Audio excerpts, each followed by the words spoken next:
Hello everyone, welcome to my channel. आज हम पढ़ेंगे क्लास 6 हिंदी का 17 चैप्टर सांस सांस में बांस। इसमें यह हिंदी का सबसे लास्ट चैप्टर है। इसमें एक जादूगर थे जो चंगनावा। अपने जीवन में उन्होंने कई बड़े बड़े कर्तव्य दिखाए।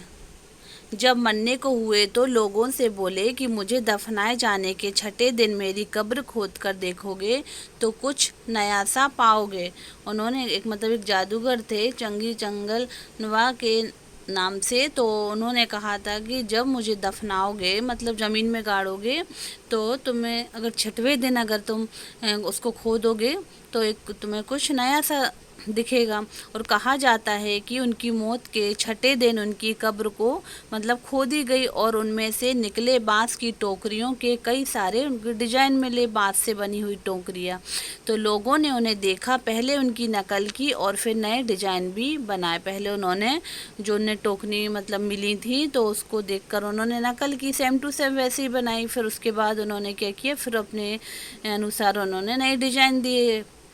और बांस भारत के विभिन्न हिस्सों में बहुतायत से होता है और भारत के उत्तर पूर्वी क्षेत्र के 7 राज्यों में बांस बहुत उगता है। भारत के जो उत्तर पूर्वी क्षेत्र हैं उसके जो 7 राज्य हैं तो वहाँ पर बांस बहुत ज़्यादा उगते हैं और इसलिए वहाँ बांस की चीज़ें बनाने का चलन भी खूब है। सभी समुदायों के भरण पोषण में इसका बहुत हाथ है।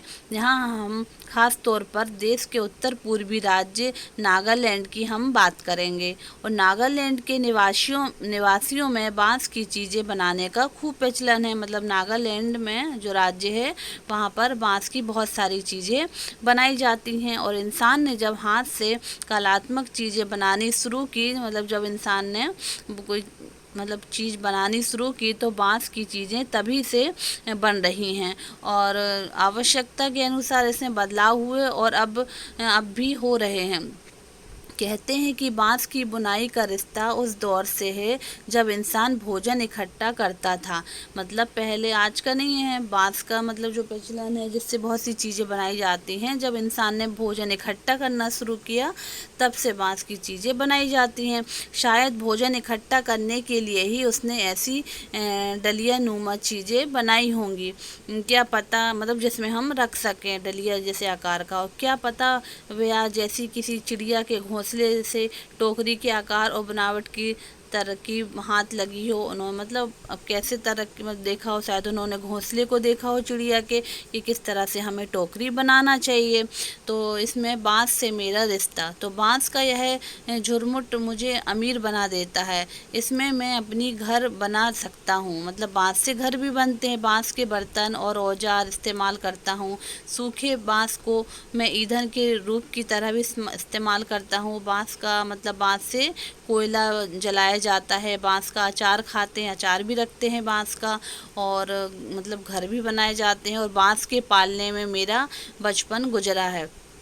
पत्नी भी तो मैंने बांस की टोकरी के जरिए पाई। उन्होंने कहा कि मेरी पत्नी थी वो भी मैंने बांस की टोकरी के जरिए पाई और फिर अंत में बांस पर भी लिटाकर उसे मरघट ले जाया गया।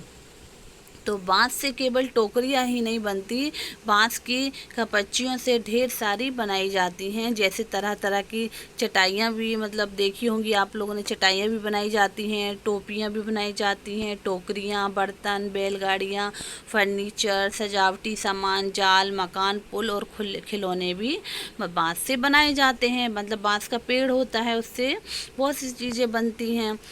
असम में ऐसे ही एक जाल जकाई से मछली पकड़ने वाला, मतलब जिसमें मछली पकड़ते हैं ना जैसे, तो वो भी बनाया जाता है। और छोटी मछलियों को पकड़ने के लिए ऐसे पानी की सतह पर रखा जाता है या फिर धीरे धीरे चलते हुए खींचा जाता है। और बांस की खपच्चियों को इस तरह बांधा जाता है कि वे एक शंकु का आकार ले लेते हैं। शंकु के आकार की तरह वो मतलब बनाए जाते हैं। शंकु मतलब चौड़ी पेंदी और मतलब पतले मुंह वाला तिकोन बर्तन होता है। और निचले हिस्से को सिरे पर खपच्चियों को एक दूसरे से मतलब गुथी हुई रहती हैं, मतलब ये देखो जुड़ी होती हैं, जॉइंट रहती हैं। और खपच्चियों से तरह तरह की टोपियाँ भी बनाई जाती हैं। असम के चाय बागानों के बागानों के चित्रों में तुम्हें लोग ऐसी टोपियां पहने दिख जाएंगे जहां उनकी पीठ पर टंगी बांस की बड़ी सी टोकरी देखना ना भूलना। मतलब जो असम के लोग रहते हैं, चाय पत्ती मतलब चाय के जो बगीचे रहते हैं वहाँ पर वो पीछे अपने पीठ पर वो बांधे रहते हैं टोकरी, वो भी सब बांस की बनी हुई रहती हैं। और जुलाई से अक्टूबर और घनघोर बारिश के महीने, यानी लोगों के पास बहुत सारा खाली वक्त या कहो आसपास के जंगलों से बांस इकट्ठा करने का उनका यही सही वक्त रहता है। कब से रहता है? जुलाई से अक्टूबर तक। और आमतौर पर वे 1 से 3 साल की उम्र वाले बांस काटते हैं, जो 1 से 3 साल के उम्र के हो जाते हैं। और बूढ़े बांस सख्त होते हैं तो और टूट भी तो जाते हैं, जब मतलब कड़े हो जाते, सूख जाते हैं बांस तो टूट जाते हैं। और बांस से शाखाएं और पत्तियां अलग कर दी जाती हैं। और इसके बाद ऐसे बांसों को चुना जाता है जिनमें गांठें दूर दूर होती हैं, मतलब जिसमें दूर दूर गांठें होती हैं उनको चुना जाता है। और दांव यानी चौड़े चांद जैसी फाल वाले चाकू से इन्हें छीलकर खपच्चियाँ तैयार की जाती हैं। उन खपच्चियों की लंबाई पहले से ही तय कर ली जाती है कि कितना लेना है। और मसलन आसान जैसी छोटी चीज़ें बनाने के लिए बांस को हर एक गठान से काटा जाता है, लेकिन टोकरी बनाने के लिए हो सकता है इसे 2 या 3 या 4 गांठों वाली लंबी खपच्चियों काटी जाएं। यानी कहाँ से काटा जाएगा यह टोकरी की लंबाई पर निर्भर करता है। अगर टोकरी बड़ी बनाएंगे तो बड़ी काटेंगे, है ना, छोटी टोकरियाँ बनाएंगे तो छोटा वो काटेंगे बांस। और उसी पर निर्भर करता है कि कितने नाप का चाहिए। और आमतौर पर खपच्चियों की चौड़ाई 1 इंच से ज़्यादा नहीं होती है, 1 इंच से ज़्यादा वो नहीं रखते हैं। और चौड़ी खपच्चियों किसी काम की नहीं होती हैं, इन्हें चीरकर पतली खपच्चियाँ बनाई जाती हैं। और पतली खपच्चियाँ लचीली होती हैं। और खपच्चियाँ चीरना उस्तादी का काम है।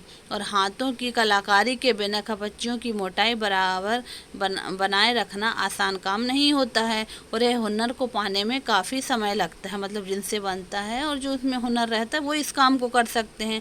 और टोकरी बनाने से पहले खपच्चियों को चिकना बनाना बहुत ज़रूरी होता है। वो टोकरी बनाने से पहले खपच्चियों को क्या करते हैं, वो मतलब चिकना बनाते हैं। और यहाँ फिर दाव काम आता है। और खपच्ची बाएं हाथ में होती है और दाएं हाथ में होती है। और दाव का धारदार सिरा खपच्ची को दबाए रहता है, जबकि तर्जनी दाव के एकदम नीचे होती है। इस स्थिति में बाएं हाथ से खपच्ची को बाहर की ओर खींचा जाता है और इस दौरान दायां अंगूठा दाव को अंदर की ओर दबाया जाता है। और दाव खपच्ची पर दबाव बनाते हुए घिसाई करता है जब तक खपच्ची एकदम चिकनी नहीं हो जाती है, मतलब उसको खपच्ची को चिकना किया जाता है। और ये सब काम वही लोग कर सकते हैं जिनमें हुनर रहता है, मतलब कला रहती है, तो वही इस काम को आसानी से कर सकते हैं जिनने सीखा है। और बांस की बुनाई वैसे ही होती है जैसे कोई और बुनाई होती है। पहले खपच्चियों को चित्र में दिखाए गए तरीकों से आड़ा तिरछा रखा जाता है। फिर बाने को बारी बारी से ताने के ऊपर नीचे किया जाता है। इससे चेक का डिज़ाइन बन जाता है, मतलब एक ऊपर करते एक नीचे करते, उस तरह चेक का वो डिज़ाइन बना देते हैं। और पलंग की निवाड़ की बुनाई की तरह ही वो बनते हैं। जैसे पलंग की वो निवाड़ होती है ना, और जिस पर पलंग पर बुनाई की जाती है, उसी तरह बांस की टोकरियों की भी की जाती है, जैसे यहाँ पर लोग कर रहे हैं जोड़कर।